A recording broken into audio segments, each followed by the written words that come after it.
SC ST மக்கள் ஓட்டு போடாமல் ஒரே ஒரு காங்கிரஸ் எம்பியாவது ஜெயிக்க முடியுமா? இந்த கேள்வியை நான் எழுப்பவில்லை, ஜெயபால் ரெட்டி எழுப்பினார். நம்ம தோழர்கள் வாய் புளித்ததோ மாங்காய் புளித்ததோ அப்படின்னு அவதூறுகள் மட்டும் பரப்புவாங்க. ஒரு விஷயத்தை நடைமுறைப்படுத்துவதற்கு எவ்வளவு போராட்டங்கள் இருக்கின்றன. ஒரே கட்சிக்குள்ளேயே ஆதரவு மனநிலையும் இருக்கிறது, எதிர்ப்பு மனநிலையும் இருக்கிறது. அரசமைப்பு சட்டத்திலேயே திருத்தம் கொண்டு வர வேண்டும் என்று விரும்புகிறார்கள். இடஒதுக்கீட்டு கொள்கையிலேயே அவர்களுக்கு உடன்பாடு கிடையாது. இடஒதுக்கீட்டு கொள்கையால் தான் தரம் தாழ்ந்து போய்விட்டது என்று நம்புகிறார்கள். அரசு துறைகளையும் பொதுத்துறைகளையும் இதற்காகவே தனியாரிடம் ஒப்படைக்க வேண்டும் என்பதில் உறுதியாக இருக்கிறார்கள். தனியார் மயப்படுத்த கூடாது என்று போராடிய நாம் இப்போது தனியார் துறைகளில் இடஒதுக்கீடு வேண்டும் என்று போராடக்கூடிய நிலைக்கு தள்ளப்பட்டிருக்கிறோம். எஸ்சி எஸ்டி மக்களின் நலன்களில் ஈடுபாடு கொண்ட ஒரு கட்டமைப்பாக, ஒரு தளர்வு நிலை கொண்ட ஒரு கட்டமைப்பாக, அங்கீகரிக்கிற ஒரு கட்டமைப்பாக இருப்பதை நாம் பார்க்கிறோம். மாநில அரசுகளிடையே இந்த அளவுக்கான தளர்வு நிலையை நம்மால் பார்க்க முடியாது. அசோசியேஷனில் ஈடுபட்டாலே நடவடிக்கை வந்துடும். அதனால மாநிலங்களில் இருக்கக்கூடிய அதிகாரிகள் அசோசியேஷனுக்கே வரமாட்டாங்க, அசோசியேஷன் வச்சுக்க மாட்டாங்க. அது ரகசியமான சங்கங்களை வச்சிருப்பாங்க, அவங்க தனியாக கூடுவாங்க. ஆனா பப்ளிக் பொதுத்துறைகளில், மத்திய அரசு அலுவலகங்களில், வட மாநிலங்களுக்கு போனால், ஆந்திராவுக்கே போனால் கூட, மகாராஷ்டிரா போனால் எஸ்சி அல்லாத அதிகாரிகளே தங்கள் மேசையில் அம்பேத்கர் படத்தை வைத்திருக்கிறார்கள், டேபிள் வச்சிருக்கிறாங்க. அம்பேத்கர் படம் வைத்திருந்தால் தமிழ்நாட்டை பொறுத்தவரையில் எஸ்சின்னு அர்த்தம். தமிழ்நாட்டை தாண்டிவிட்டு ஆந்திரா, கர்நாடகா, மகாராஷ்டிரா போனால் அம்பேத்கர் படத்தை மேஜையிலே வைத்திருப்பவர்கள், பாக்கெட்டிலே வைத்திருப்பவர்கள் தலித் அல்லாதவர்கள் கணிசமாக இருக்கிறார்கள், பெருமளவிலே இருக்கிறார்கள். அங்க போய் நீங்க டேபிள் அம்பேத்கர் படத்தை பார்த்த உடனே அவர் எஸ்சின்னு நினைச்சிடக்கூடாது. அந்த பார்வை தமிழ்நாட்டில் மட்டும்தான். தமிழ்நாட்டில் ஓபிசி யாரும் அம்பேத்கர் படத்தை பாக்கெட்ல வைக்க மாட்டாங்க, டேபிள்ல வைக்க மாட்டாங்க, அலுவலகங்களில் வைக்க மாட்டாங்க. ஒரு பெரிய துயரம் தான் இது. சாதிக்க வேண்டிய ஒன்று இது. ஒரு தனிப்பட்ட நபரோ தனி இயக்கமோ இதை சாதித்து விட முடியாது. நேற்று இந்த மாநாட்டில் நான் குறிப்பிட்டதை போல, ஒரு கால்பந்து விளையாட்டு என்று சொன்னால் இரு தரப்பிலும் ஆட்கள் நிற்பார்கள். 7 பேர் 8 பேர் நிற்பாங்க, 2 தரப்பிலும் நிற்பாங்க. ஒரு தரப்பு கால்பந்தை அடித்துக்கொண்டே போய் கோல் போட வேண்டும் என்று முயற்சிப்பார்கள். எதிர்த்தரப்பு முடிந்த வரையில் அதை போட விடாமல் தடுப்பார்கள், பின்னால் தள்ளி விடுவார்கள். அவர்களை ஏமாற்றி அதை முன்னால் கொண்டு போய் சேர்க்க வேண்டும். கோல் போடுற இடத்திலும் ஒரு ஆள் எதிரி நின்றுட்டு இருப்பான். எல்லா இடத்தையும் தள்ளி அடிச்சு 4 பேரை தாண்டி பந்தை எடுத்துட்டு போனோம்னா அங்க ஒருத்தர் இருப்பான் கிட்ட, இதுக்குள்ளதான் நீ அடிப்பங்க வா, விட மாட்டேன்னு. அவனையும் ஏமாற்றி கோல் போடணும். அதுதான் விளையாட்டு. இந்த கடைசியா இருக்கிறவன் கோல் போட்டதுனால அவன் தான் சாதனையாளர்னு இல்லை. ஏற்கனவே எதிரிகளை ஏமாற்றி கால்களால் இடது பக்கம் அடிக்கிற மாதிரி காட்டி வலது பக்கம் அடிக்கணும், வலது பக்கம் அடிக்கிற மாதிரி காட்டி இடது பக்கம் அடிக்கணும், முன்பக்கம் உதைக்கிற மாதிரி காட்டி பின்பக்கம் உதைக்கணும். அங்க ஆள் நம்ம ஆள் நிக்கணும், அவன் கரெக்டா அடிச்சு இன்னொரு பக்கம் கொண்டு போவான். இப்படித்தான் அரசியலிலும், இப்படித்தான் அரசு வர்க்கத்திலும் கூட. நீ எல்லாத்தையும் தள்ளிட்டு போனா அங்க கோல் கீப்பர் ஒருத்தர் நிக்கிறான், அவன் யாருன்னு உங்களுக்கு தெரியும், எங்கேயாவது இருப்பான். எல்லா இடங்களிலும் இருப்பாங்க. அதிகார வர்க்கம் எல்லா இடங்களிலும் முட்டுக்கட்டை போடும். அவ்வளவு எளிது கிடையாது. தமிழ்நாடு அரசு அனைத்து துறை எஸ்சி எஸ்டி பணியாளர்கள் கூட்டமைப்பு ஒற்றை கோரிக்கையை முதன்மைப்படுத்தி இந்த கவன ஈர்ப்பு ஆர்ப்பாட்டத்தை ஒருங்கிணைத்திருக்கிறது. பல கோரிக்கைகள் உள்ளன என்றாலும் முதன்மையான கோரிக்கை அரசமைப்பு சட்டம் 16(4)(a) படி இடஒதுக்கீட்டு பதவி உயர்விலே இடஒதுக்கீட்டுக்கான ஒரு சட்டத்தை இயற்ற வேண்டும் என்பதாகும். மேலும் பின்னடைவு காலி இடங்களை நிரப்ப வேண்டும். குரூப் டி பணியிடங்களை அரசு பணியிடங்களாக மாற்ற வேண்டும். மக்கள் தொகை அடிப்படையில் இடஒதுக்கீட்டை உயர்த்த வேண்டும் என்கிற கோரிக்கைகளையும் முன்வைத்து இந்த ஆர்ப்பாட்டம் ஒருங்கிணைக்கப்படுகிறது. இது மீண்டும் கவன ஈர்ப்பு ஆர்ப்பாட்டம் என்று அறிவிக்கப்பட்டிருக்கிறது. ஏற்கனவே இது போன்ற கவன ஈர்ப்பு ஆர்ப்பாட்டங்களை நடத்தி இருக்கிறோம், மீண்டும் நடத்துகிறோம் என்று சொல்லக்கூடிய வகையில் இந்த ஆர்ப்பாட்டத்தின் தலைப்பே அமைந்திருக்கிறது. அடுத்து இதே இடத்தில் அரசு ஊழியர் ஐக்கிய பேரவையில் வருகிற 7ஆம் தேதி மீண்டும் ஒரு போராட்டம் நடைபெற உள்ளது. இப்படி தொடர்ந்து மீண்டும் நாம் போராடுவதற்கு என்ன பின்னணி, என்ன காரணம் என்பதை நாம் அனைவரும் அறிவோம் என்றாலும் கூட பொதுமக்களுக்கு சொல்ல வேண்டிய தேவை உள்ளது. இதில் பின்னடைவு காலி பணியிடங்களை நிரப்ப வேண்டும் என்பது நீண்ட காலமாக சொல்லி வருகிற கோரிக்கை. அதுபோல குரூப் டி பணியிடங்களை அரசு பணியிடங்களாக மாற்ற வேண்டும் என்பதும், அரசாணை 152 ரத்து செய்ய வேண்டும், ரத்து செய்ய வேண்டும் என்கிற அடிப்படையில் அதையும் நீண்ட காலமாக நாம் சொல்லி வருகிறோம். இப்போது புதிதாக நாம் வலியுறுத்தக்கூடிய 2 கோரிக்கைகள். ஒன்று, மக்கள் தொகை அடிப்படையிலே இடஒதுக்கீட்டை உயர்த்த வேண்டும். 2011 சென்சஸ் அடிப்படையிலே என்ன மக்கள் தொகை இருக்கிறதோ அந்த மக்கள் தொகை அடிப்படையிலே இடஒதுக்கீட்டை உயர்த்த வேண்டும் என்பதாகும். இப்போ ஷெட்யூல் காஸ்ட்டுக்கு 18%, ஷெட்யூல் ட்ரைப்ஸ் பழங்குடியினருக்கு 1% என்று 19% தான் இருக்கிறது. 2011 மக்கள் தொகை அடிப்படையிலே அது மேலும் 2-3% உயர்ந்திருப்பதாக தெரிகிறது. ஆகவே அந்த மக்கள் தொகை பெருக்கத்தின் அடிப்படையில் இடஒதுக்கீட்டின் அளவையும் உயர்த்த வேண்டும் என்று நாம் கோருகிறோம். இவ்வளவு காலம் 50% இடஒதுக்கீட்டுக்கு மேல் போகக்கூடாது என்ற ஒரு உச்சவரம்பை காரணம் காட்டி வந்தார்கள். தமிழ்நாட்டை பொறுத்தவரையில் இதற்காக தனி போராட்டத்தை அனைத்து கட்சியினரும் முன்னெடுத்து அரசமைப்பு சட்டத்தில் 9வது அட்டவணையில் இந்த 69 விழுக்காட்டை நடைமுறைப்படுத்த வேண்டும் என்கிற பாதுகாப்பு உறுதிப்படுத்தப்பட்டிருக்கிறது. உச்சநீதிமன்ற தீர்ப்பின்படி 50 விழுக்காட்டுக்கு மேல் இடஒதுக்கீடு போகக்கூடாது என்கிற உச்சவரம்பு இருக்கிற காரணத்தினால் 69 என்பது உச்சநீதிமன்ற தீர்ப்புக்கு எதிரானது என்று ஆகிவிடும். ஆகவே அதை பாதுகாக்க வேண்டும் என்கிற அடிப்படையில்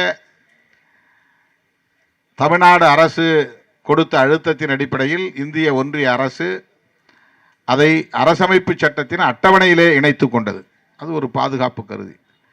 எனவே 69% இன்றைக்கு நடைமுறையில் இருக்கிறது.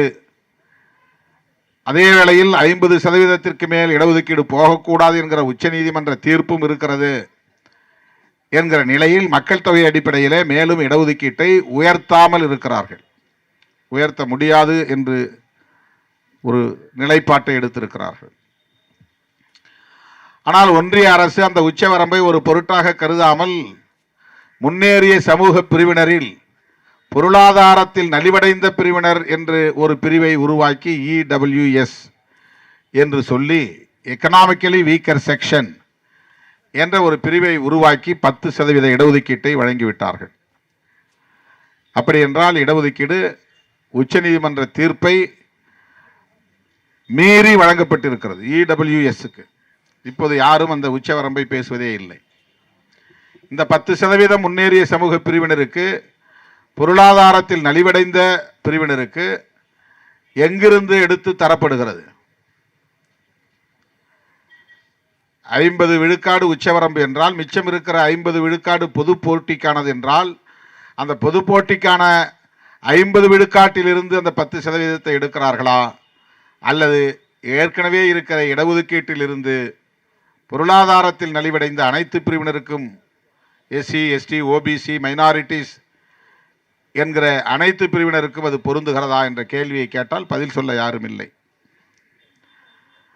ஒரு உண்மை, 50 உச்சவரம்பு என்பதை இந்திய ஒன்றிய அரசு ஒரு பொருட்டாக எடுத்துக்கொள்ளவில்லை.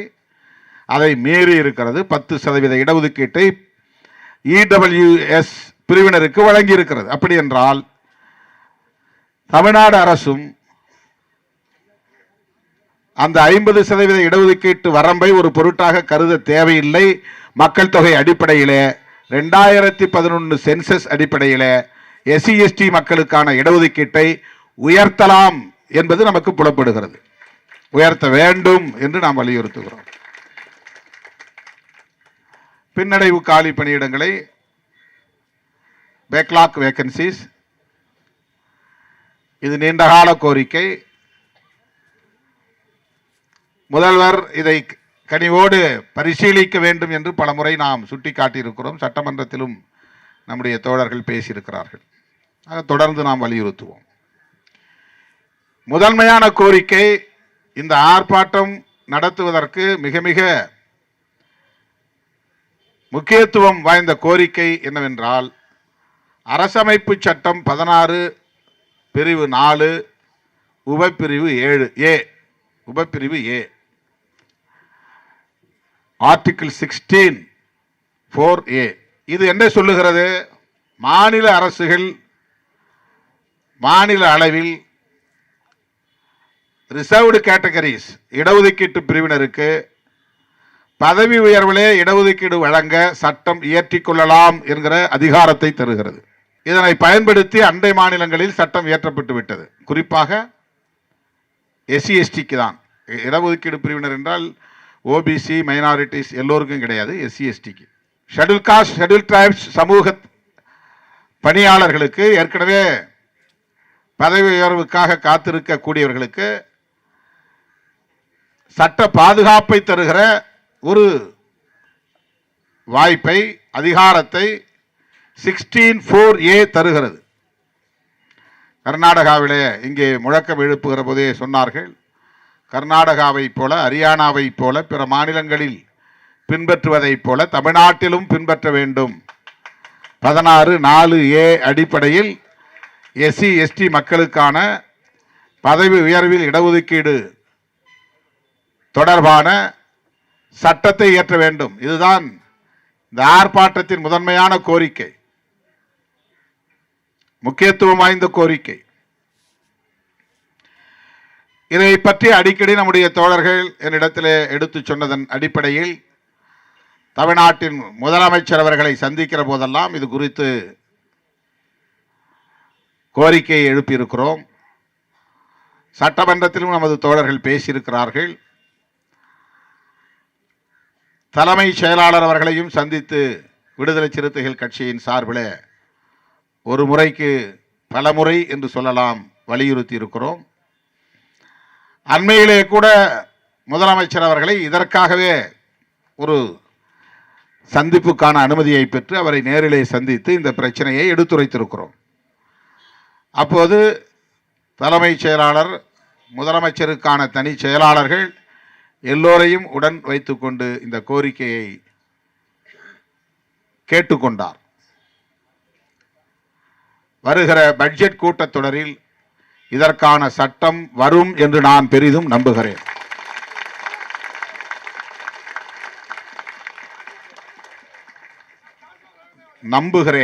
முதல்வரிடம் பலமுறை இதை பற்றி நினைவூட்டி இருக்கிறோம். நிதித்துறை செயலாளர் அவர்களையும் சந்தித்து பேசியிருக்கிறோம். அண்மையிலே நான் மட்டுமே போய் சந்தித்து பல மணி நேரம் இது குறித்து விவாதித்திருக்கிறோம். எனவே இந்த பாதிப்புகளிலிருந்து அரசு பணியாளர்களை பாதுகாக்க வேண்டும் என்பதில் விடுதலை சிறுத்தைகள் கட்சிக்கும் பொறுப்பு இருக்கிறது, அதற்கான அக்கறை இருக்கிறது என்பதை உங்களுக்கு மீண்டும் நான் சுட்டிக்காட்ட அழுத்தமாக பதிவு செய்ய கடமைப்பட்டிருக்கிறேன். நேற்று ஒரு நிகழ்ச்சி, சமூக அமைப்புகள் மாநாடு, அந்த நிகழ்ச்சியை ரமேஷ்நாதன் அவர்கள் ஒருங்கிணைத்திருந்தார். அது எதற்கான நிகழ்ச்சி என்றால், எஸ்சிபி டிஎஸ்பி என்று சொல்லப்படக்கூடிய special component plan, tribal sub plan என்கிற துணை திட்டங்கள் இருக்கின்றன. 1974 மற்றும் 1978 அந்த ஆண்டுகளில் இந்திய ஒன்றிய அரசு அந்த திட்டத்தை அறிமுகப்படுத்தியது.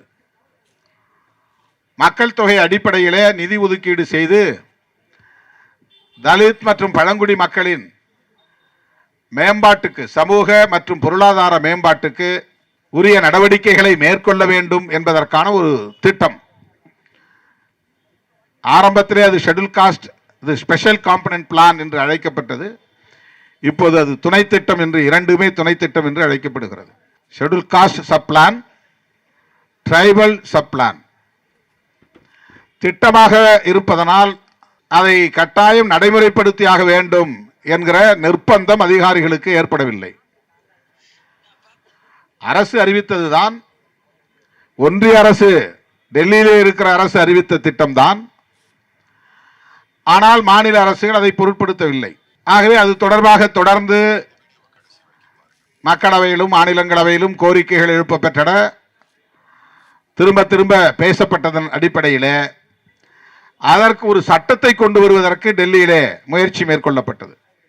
இந்திய அளவில் மாநில அரசுகள் பயன்படுத்தக்கூடிய ஒரு சட்டத்தை இயற்றுவதற்கு 2013 ஒரு முயற்சி மேற்கொள்ளப்பட்டு அது முறியடிக்கப்பட்டு விட்டது. அரசியல் காரணங்களால் அரசியல்வாதிகளும் அதிகாரிகளும் சேர்ந்து செய்த சூது சூழ்ச்சி. இந்த போராட்டம் நடைபெற்றுக் கொண்டே காலத்துக்கும் நீடித்து வருகிறது, நடைபெற்றுக் கொண்டே இருக்கிறது. திட்டம் அறிவிக்கப்படும், ஆனால் அது நடைமுறைப்படுத்தப்படாது. பிறகு அதற்கென்று சட்டம் இயற்ற வேண்டிய கட்டாயம் எழுகிறது. அப்படித்தான் ஒரு சட்டத்தை இயற்றுவதற்கு, துணை திட்டங்களுக்கான சட்டத்தை இயற்றுவதற்கு டெல்லியில் இருக்கிற ஒன்றிய அரசு முயற்சித்து ஆளுங்கட்சிக்குள்ளேயும் அதில் உள்ளடி வேலை செய்ததன் அடிப்படையில் நின்று போனது. மாநில அரசுகள் நிறைவேற்றிக் கொள்ளலாம் என்கிற அதிகாரத்தை பயன்படுத்தி ஆந்திராவிலே ஒருங்கிணைந்த ஆந்திராவாக இருந்தபோது அதற்கு சட்டம் கொண்டு வரப்பட்டது. பிறகு தெலுங்கானா உருவான பிறகு தெலுங்கானாவிலும் சட்டம் கொண்டு வரப்பட்டு விட்டது, கர்நாடகாவிலும் சட்டம் கொண்டு வரப்பட்டு விட்டது. இந்த துணை திட்டங்களை நடைமுறைப்படுத்துவதற்கான சட்டம் தமிழ்நாட்டிலும் அப்படி கொண்டு வர வேண்டும் என்று விடுதலை சிறுத்தைகள் கட்சி தொடர்ந்து வலியுறுத்தியதன் அடிப்படையில், சட்டமன்றத்திலே பேசியதன் அடிப்படையில் கடந்த கூட்டத்தொடரில் அந்த சட்டம் நிறைவேற்றப்பட்டிருக்கிறது. அது விடுதலை சிறுத்தைகள் முன்னெடுத்த முயற்சியின் விளைவாக நிறைவேறியது என்பதை மகிழ்ச்சியோடு பதிவு சொல்ல கடமைப்பட்டிருக்கிறேன். அந்த சட்டத்தை எப்படி விடுதலை சிறுத்தைகளின் முயற்சியால் கொண்டு வந்தோமோ அதே போல 16(4)A சட்டத்தையும் விடுதலை சிறுத்தைகள் கொண்டு வரும் வரையில் போராடும், உறுதியாக போராடும் என்பதை தெரிவித்துக் கொள்ள கடமைப்பட்டிருக்கிறேன். பதவி உயர்வில் இடஒதுக்கீடு சட்டம் டெல்லியிலேயே ஒன்றிய அரசு நிறைவேற்றலாம், நிறைவேற்ற வேண்டும். அப்படி நிறைவேற்றிவிட்டால் மாநில அரசுகள் அதை நடைமுறைப்படுத்த வேண்டிய நிர்பந்தத்திற்கு ஆளாகி விடுகிறது. UPA 2 ஐக்கிய முற்போக்கு கூட்டணியின் அரசு, காங்கிரஸ் தலைமையிலான அந்த கூட்டணி அரசு இரண்டாவது அரசு. அப்போது நான் நாடாளுமன்ற உறுப்பினராக முதன்முறையாக தேர்ந்தெடுக்கப்பட்டேன். 2009, 2014 அதுதான் முறியடிக்கப்பட்டது என்று நான் சொன்னேன். அப்போது நான் அந்த அவையில் இருந்தேன். அந்த சட்ட மசோதாவை அறிமுகப்படுத்திய போது அதற்கான அறிவிப்பை செய்வதற்கு பாண்டிச்சேரியை சார்ந்த முன்னாள் முதலமைச்சர், மத்திய அமைச்சர் நாராயணசாமி அவர்கள் எழுந்து அந்த மசோதாவை எடுத்து படிக்க முனைகிறார். சற்றும் எதிர்பாராத வகையிலே ஒருவர் பின்னிருந்து வேகமாக ஓடி வந்து அவர் கையிலே இருந்த அந்த மசோதாவை வெடுக்கென்று பறித்து கொண்டு வெளியே ஓட முயற்சித்தார். பறித்து விட்டார், வெளியே ஓட முயற்சித்தார். கண்ணிமைக்கும் நேரத்தில் அருகில் அமர்ந்திருந்த சோனியா காந்தி அம்மையார் வேகமாக ஓடி அவன் சட்டையை பிடித்து இழுத்து அந்த மசோதாவை கைப்பற்றி கொண்டார். இதை நான் கண்ணால் பார்த்தேன். சோனியா காந்தி அம்மையார் அப்படி ஒரு எதிர்வினையை ஆற்றுவார் என்று யாருமே எதிர்பார்க்கவில்லை. ஒரு பெண்மணியாக இருந்து கொண்டு ஒரு ஆண் மகன் அதை பறித்து கொண்டு ஓடுகிற போது திடுமென எழுந்து அவனை மடக்கி அவன் கையில் இருந்த மசோதாவை பிடுங்கிய காட்சி அன்றைக்கு நேரிலே பார்த்தோம். அப்போதுதான் ஒரு உண்மை வெளியானது. காங்கிரஸ் அரசு பதவி உயர்விலே இடஒதுக்கீட்டுக்கான சட்டத்தை கொண்டு வர விரும்புகிறது. சட்ட மசோதாவும் தயாராகிவிட்டது. அறிமுகப்படுத்துவதற்கான நாளும் குறிக்கப்பட்டு விட்டது. அறிமுகப்படுத்துவதற்கான நேரமும் வந்துவிட்டது. அறிமுகப்படுத்த அமைச்சர் எழுந்து நிற்கிறார். அந்த சட்ட மசோதாவை பறித்து கொண்டு ஒருவர் ஓடுகிறார் என்றால் அரசியல் கட்சிகளுக்கு இடையில எப்படிப்பட்ட புரிதல் இருக்கிறது? SC ST மக்களுக்கான பதவி உயர்விலே இடஒதுக்கீடு தொடர்பாக ஒரு சட்ட மசோதாவை நிறைவேற்றக்கூடாது, அதை அனுமதிக்க கூடாது என்கிற நிலை எதிர்கட்சிகளுக்கு மட்டும்தான் அது இருக்கிறது. காங்கிரசுக்கு எதிராக இருக்கிற கட்சிகள் தான் அந்த எண்ணத்திலே இருக்கிறது என்று எண்ணினால் அப்போது அதிர்ச்சியாக இன்னொரு சம்பவம் நடந்தது. சோனியா காந்தி அம்மையாரிடத்திலே நானும் காங்கிரஸ் எம்பியாக அன்றைக்கு இருந்த விஸ்வநாதன் அவர்களும் காஞ்சிபுரம் MP 2 பேரும் போய் சோனியா காந்தி அம்மையாரிடத்திலே நின்று பேசுகிறோம். நீங்க இருந்து அவையில் இருந்து இந்த சட்டத்தை நிறைவேற்றிட்டு தான் போகணும், எழுதிச்சு போயிடக்கூடாது. தள்ளி போட்டாங்க. மக்களவைத் தலைவர் அவையை ஒத்தி வைக்கிறார். மறுபடியும் அவை கூடும். அப்போது இதை நீங்கள் அறிமுகப்படுத்த வேண்டும். நீங்க நினைத்தால் மட்டும்தான் இதை நிறைவேற்ற முடியும். இப்படி பேசிக் கொண்டிருந்த போதே காங்கிரஸ் கட்சியின் மூத்த தலைவர்களில் ஒருவர் ஜெயபால் ரெட்டி என்பவர், அவர் அமைச்சரும் கூட, எழுந்து சோனியா காந்தி அம்மையாரிடத்திலே பேசினார். என்ன பேசினார் என்றால், இந்த சட்ட மசோதாவை நிறைவேற்ற விடாமல் தடுப்பதில் காங்கிரஸ் கட்சியை சார்ந்தவர்களுக்கும் உடன்பாடு, இங்கேயும் கருப்பாடுகள் இருக்கிறார்கள். எஸ்சி எஸ்டி மக்கள் ஓட்டு போடாமல் ஒரே ஒரு காங்கிரஸ் எம்பியாவது ஜெயிக்க முடியுமா? இந்த கேள்வியை நான் எழுப்பவில்லை, ஜெயபால் ரெட்டி எழுப்பினார். ஆனால் இந்த சட்டத்தை நடைமுறைப்படுத்தக்கூடாது என்று தடுக்க இங்கேயே சதி செய்கிறார்கள்.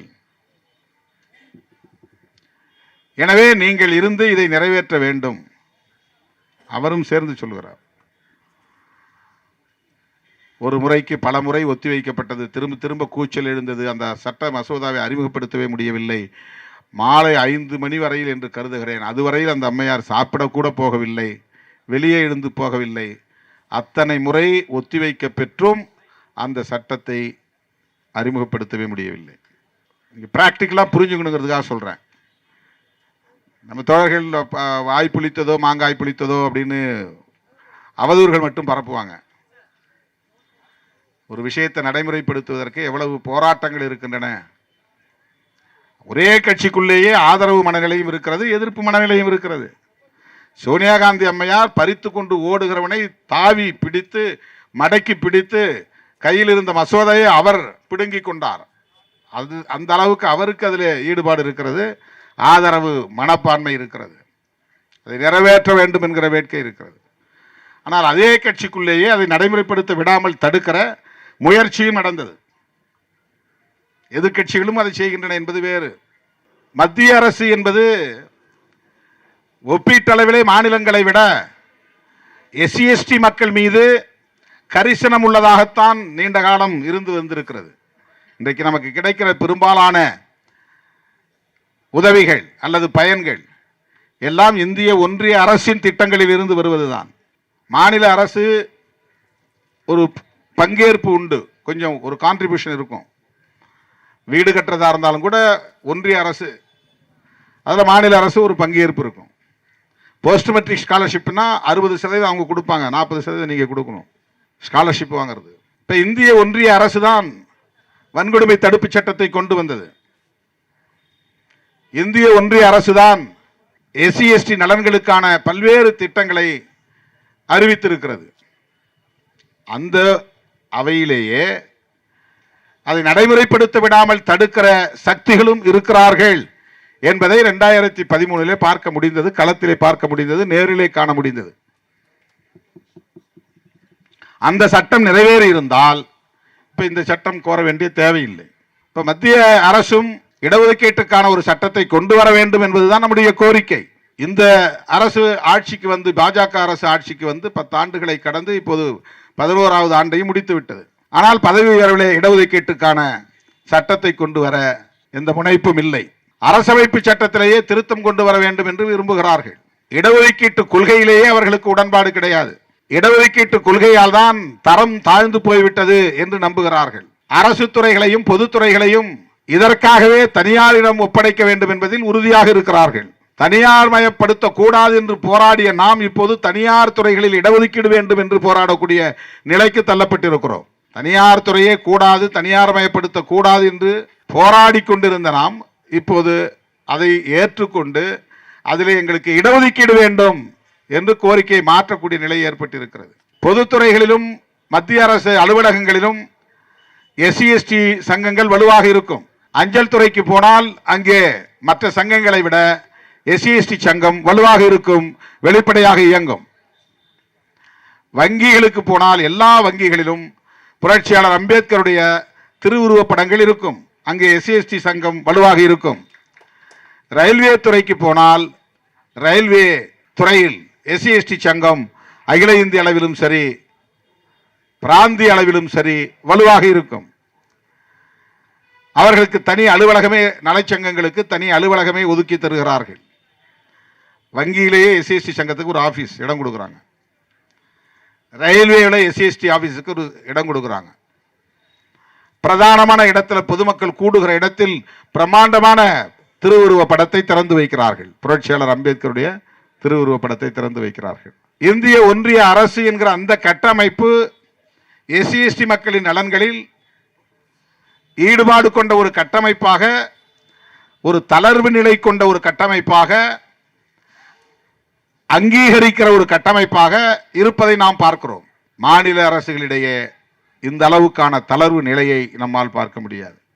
அசோசியேஷனில் ஈடுபட்டாலே நடவடிக்கை வந்துடும். அதனால மாநிலங்களில் இருக்கக்கூடிய அதிகாரிகள் அசோசியேஷனுக்கே வரமாட்டாங்க, அசோசியேஷன் வச்சுக்க மாட்டாங்க. அது ரகசியமான சங்கங்களை வச்சிருப்பாங்க, அவங்க தனியாக கூடுவாங்க. ஆனால் பப்ளிக் இந்த பொதுத்துறைகளில், மத்திய அரசு அலுவலகங்களில், வட மாநிலங்களுக்கு போனால், ஆந்திராவுக்கே போனால் கூட, மகாராஷ்டிரா போனால், எஸ்சி அல்லாத அதிகாரிகளே தங்கள் மேசையில் அம்பேத்கர் படத்தை வைத்திருக்கிறார்கள், டேபிளில் வச்சிருக்கிறாங்க. அம்பேத்கர் படம் வைத்திருந்தால் தமிழ்நாட்டை பொறுத்தவரையில் எஸ்சின்னு அர்த்தம். தமிழ்நாட்டை தாண்டிவிட்டு ஆந்திரா, கர்நாடகா, மகாராஷ்டிரா போனால் அம்பேத்கர் படத்தை மேஜையிலே வைத்திருப்பவர்கள், பாக்கெட்டிலே வைத்திருப்பவர்கள் தலித் அல்லாதவர்கள் கணிசமாக இருக்கிறார்கள், பெருமளவிலே இருக்கிறார்கள். அங்கே போய் நீங்கள் டேபிள் அம்பேத்கர் படத்தை பார்த்த உடனே அவர் எஸ்சின்னு நினைச்சிடக்கூடாது. அந்த பார்வை தமிழ்நாட்டில் மட்டும்தான். தமிழ்நாட்டில் ஓபிசி யாரும் அம்பேத்கர் படத்தை பாக்கெட்டில் வைக்க மாட்டாங்க, டேபிளில் வைக்க மாட்டாங்க, அலுவலகங்களில் வைக்க மாட்டாங்க. ஒரு பெரிய துயரம் தான் இது, வலிதான். ஆக மாநில அரசுகள் இதுபோல சட்டங்களை இயற்றுவதிலே தயக்கம் காட்டுகிற நிலையை நாம் தமிழ்நாட்டில் மட்டுமல்ல, இந்தியாவில் பல மாநிலங்களில் பார்க்கிறோம். ஒரு சில மாநிலங்களில் புரட்சியாளர் அம்பேத்கரை கொண்டாடக்கூடிய அளவுக்கான பக்குவம் அடைந்திருக்கிறது. ஆந்திராவிலும் தெலுங்கானாவிலும் 125 அடி உயரத்தில் புரட்சியாளர் அம்பேத்கருக்கு திருவுருவச் சிலை எழுப்பப்பட்டிருக்கிறது. நம்மளை மாதிரி அங்கே பெரிய பேரணிகள் நடத்துறதில்லை, இயக்கங்கள் இல்லை, போராட்டங்கள் இல்லை. இப்போ இங்கே விசிகேன்னு ஒரு கட்சி இருக்கிற மாதிரி அங்கே கட்சியே கிடையாது, ஒரு மாநில கட்சியாக கூட. இங்கே நம்ம பேரணி ஆர்ப்பாட்டம் என்று கணக்கெடுத்தால் ஆயிரக்கணக்கான போராட்டங்களை இந்த இடத்தில் மட்டும் நான் எத்தனை முறை நின்று பேசியிருப்பேன்னு எனக்கே தெரியாது. இந்த 35 வருஷத்தில் 40 வருஷத்தில் எவ்வளவு போராட்டங்கள் தமிழ்நாடு முழுக்க. அப்படி எந்த போராட்டங்களும் இல்லாமலேயே தலைமைச் செயலகத்திற்கே KC Rao doctor BR Ambedkar secretariat அப்படின்னு பேர் வச்சிருக்கிறார். அங்கே யாரும் போராடலை, கர்நாடகாவில் மக்கள் போராடலை. விதான் சபான்றாங்க சட்டமன்றத்தை. அந்த சட்டமன்றத்தில் 4 வாசல் இருக்கு, 4 வாசலின் தலைவர்கள் சிலை இருக்கு. அதில் ஒரு வாசலில் புரட்சியாளர் அம்பேத்கரின் சிலை, பிரமாண்டமான சிலை இருக்கிறது. எந்த அமைப்பும் கோரிக்கை வைத்து போராடி அந்த சிலை அங்கே வைக்கல. அந்த பக்குவம், அந்த முதிர்ச்சி அங்கே உருவாகி இருக்கிறது. டெல்லியிலே ஆந்திரா பவன் இருக்கிறது. ஆந்திராவில் NT ராமாராவை எப்படி வணங்குவார்கள், தெய்வமாக வணங்குவார்கள் என்று உங்களுக்கு தெரியும். அதற்கு பிறகு YSR ராஜசேகர் பெரிய ஒரு ஆளுமையாக வந்தார்.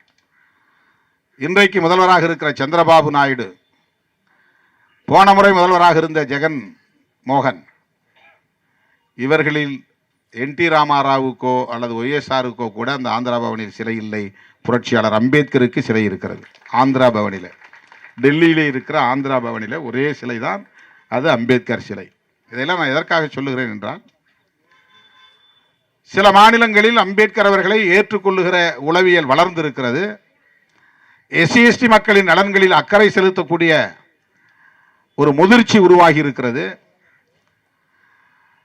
விரல் விட்டு எண்ணக்கூடிய சில மாநிலங்களில் மட்டும், இந்தியா முழுவதும் அப்படி அல்ல. 4 முறை முதலமைச்சராக மாயாவதி அம்மையார் இருந்த உத்தரப்பிரதேசத்தில் கூட முலாயம் சிங் யாதவோ அன்று அல்லது இன்றைக்கு யோகி முதலமைச்சராக இருக்கிற நிலையில் புரட்சியாளர் அம்பேத்கரை ஏற்றுக்கொள்ளுகிற ஒரு நிலைப்பாடு இல்லை. அங்கே இன்னும் மக்கள் கொடுமையை சந்திக்கிற நிலை, வன்கொடுமைகளை சந்திக்கிற நிலை நீடிக்கவே செய்கிறது. மகாராஷ்டிராவிலும் அதுதான் தொடர்கிறது.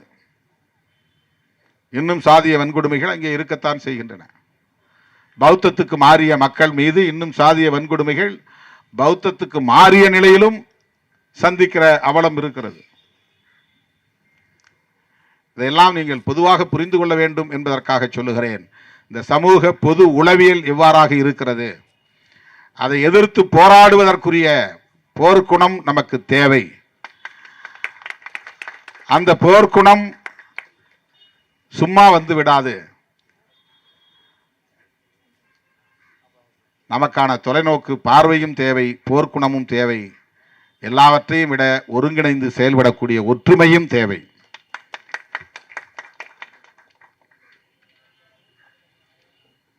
இன்றைக்கு 10க்கும் மேற்பட்ட அமைப்புகள் ஒன்று சேர்ந்து இந்த கூட்டமைப்பை 24 அமைப்பு நினைக்கிறேன், 24 25 அமைப்புகள் ஒன்று சேர்ந்து இந்த கூட்டமைப்பை உருவாக்கி இருக்கிறீர்கள் என்றால் இது பாராட்டுதலுக்குரியது. மனமாற நான் பாராட்டுகிறேன், வாழ்த்துகிறேன். தனிநபர் பிரச்சனைகளை, முரண்பாடுகளை முன்னிறுத்தாமல் ஒற்றை கோரிக்கையை முதன்மைப்படுத்தி அந்த கோரிக்கையை வெல்லுகிற வரையில் போராட வேண்டும் என்கிற அந்த போர்க்குணம் மிக மிக முக்கியமானது. பல பேர் சேர்ந்து ஒருங்கிணைந்து சாதிக்க வேண்டிய ஒன்று இது. ஒரு தனிப்பட்ட நபரோ தனி இயக்கமோ இதை சாதித்து விட முடியாது.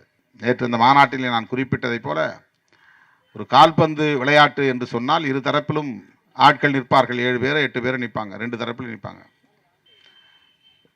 ஒரு தரப்பு கால்பந்தை அடித்துக்கொண்டே போய் கோல் போட வேண்டும் என்று முயற்சிப்பார்கள். எதிர்த்தரப்பு முடிந்த வரையில் அதை போட விடாமல் தடுப்பார்கள். பின்னால் தள்ளி விடுவார்கள். அவர்களை ஏமாற்றி ஏமாற்றி அதை முன்னால் கொண்டு போய் சேர்க்க வேண்டும். கோல் போடுற இடத்திலும் ஒரு ஆள் எதிரி நின்றுட்டு இருப்பான்.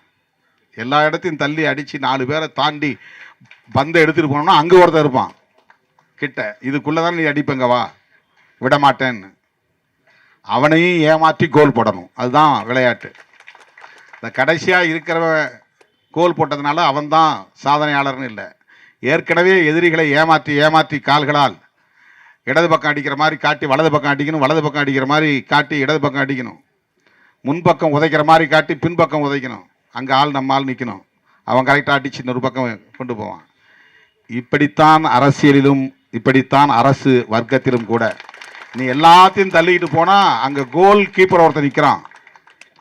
அவன் யாருன்னு உங்களுக்கு தெரியும், எங்கேயாவது இருப்பான். எல்லா இடங்களிலும் இருப்பாங்க. அதிகார வர்க்கம் எல்லா இடங்களிலும் முட்டுக்கட்டை போடும். அவ்வளவு எளிது கிடையாது. நாடாளுமன்றத்திலே சோனியா காந்தி கோல் போடுறதுக்கு பாலை தூக்கி அடிக்கிறாங்க.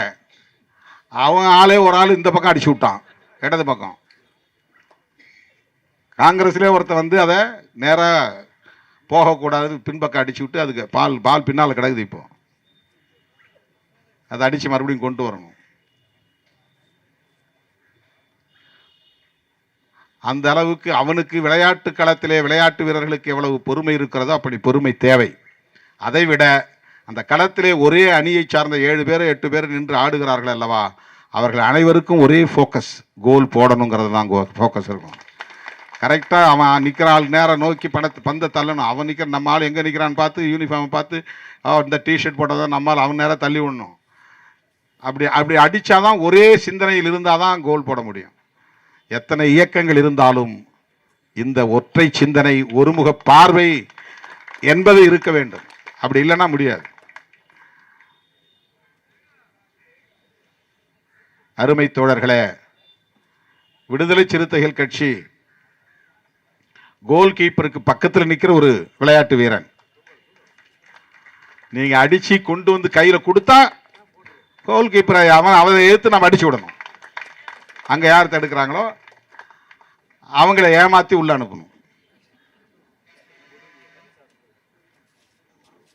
நான் மட்டுமே அதை சாதித்து விட முடியாது. நீங்க எல்லாம் ஒன்னா சேர்ந்து அடிச்சாதான் அது முடியும். ஒற்றுமை என்பது முக்கியமானது. கிட்டத்தட்ட கோல் போடக்கூடிய நேரம் வந்துவிட்டது. 16(4)A சட்டம் ஆகும். அதன் அடிப்படையில் சட்டம் ஆகும். எனவே நம்பிக்கையோடு களைவோம். அனைவருக்கும் என்னுடைய வாழ்த்துக்கள், பாராட்டுகள்.